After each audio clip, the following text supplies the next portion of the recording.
OBS tutorial kali ini kita akan melakukan setting terhadap OBS kita agar optimal digunakan saat streaming. Tentu yang pertama kita akan buka terlebih dahulu OBS. Sekarang saya menggunakan Mac. Kalau Anda menggunakan Windows, sama saja. Kita buka terlebih dahulu OBS. Kita anggap ini adalah OBS yang baru saja Anda install atau press. Tapi bagaimana kalau misalnya Anda sudah melakukan setting sebelumnya? Tidak apa-apa. Langsung bisa kita ikuti langkah-langkah berikutnya. Selanjutnya, setelah OBS kita buka, kita akan membuatkan profile baru untuk OBS kita. Caranya, pada menu profile, kita klik New. Lalu kita tulis nama profilnya. Dalam contoh ini, misalnya Makwang. Lalu kita pilih OK. Akan tampil seperti ini kalau OBS Anda fresh install. Tapi kalau misalnya tidak tampil seperti ini, nanti akan kita lihat cara yang berikutnya. Oke, kita lanjutkan. OBS selain bisa digunakan untuk streaming, juga bisa digunakan untuk recording. Nah, dalam contoh ini, kita akan maksimalkan fungsi streamingnya. Contoh di sini kita optimalkan untuk fungsi streaming, maka checklist yang pertama yang kita pilih. Tapi kalau Anda mau optimalkan untuk fungsi recording, maka dipilih yang kedua.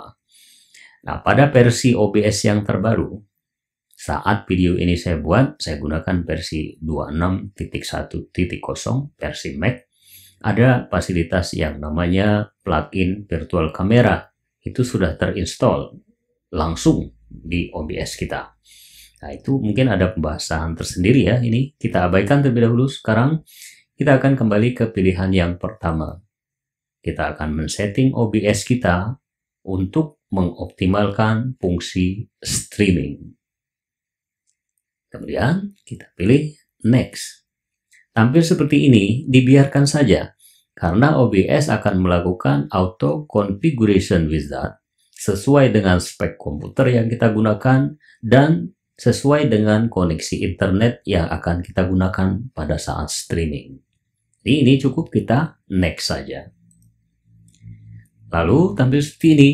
Sebetulnya di sini kita tidak benar-benar mau streaming, tapi kita akan men-settingnya saja. Tetapi sudah harus koneksi ke server. Dalam contoh ini, kita akan coba streaming ke YouTube misalnya. Maka kita pilih YouTube.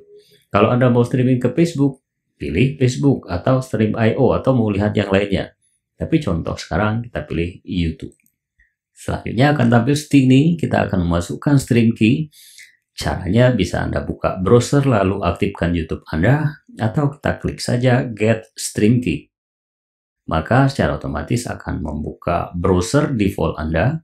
Kalau dalam contoh ini saya menggunakan Chrome dan saya sudah login di YouTube saya. Maka secara otomatis akan diarahkan pada streaming seperti ini. Karena saya sebelumnya pernah melakukan stream, maka tampil seperti ini, akan ada error seperti ini.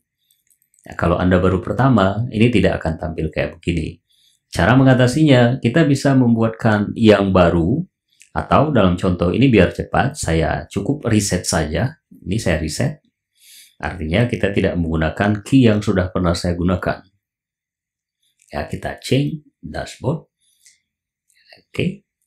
Dia akan tampil seperti ini dan ini adalah key yang terbaru. Kita bisa lihat, ini key yang akan kita gunakan. Inilah yang kita salin. Cukup kita copy, kemudian kita kembali lagi ke OBS. Lalu stream key yang tadi sudah kita copy, kita paste saja. Klik kanan paste. Ya, ini key-nya. Lalu setting yang lain kita abaikan, tinggal kita pilih next. Maka secara otomatis OBS akan memilihkan setting terbaik untuk OBS kita sesuai dengan spek komputer dan koneksi internet kita. Oke, kita sudah mendapatkan setting terbaik. Inilah setting yang akan kita gunakan pada saat kita streaming. Langsung saja kita pilih Apply Setting. Ya, selanjutnya kalau di sini sudah ada source-nya, kita bisa langsung Start Stream. Tapi contoh ini kita tidak langsung streaming karena belum ada source-nya. Oke, yang berikutnya kalau tadi misalnya pada saat Anda melakukan pertama belum tampil auto configuration wizard-nya, kita bisa memilihnya dari menu tools. Di sini ada menu tools, kita pilih auto configuration wizard.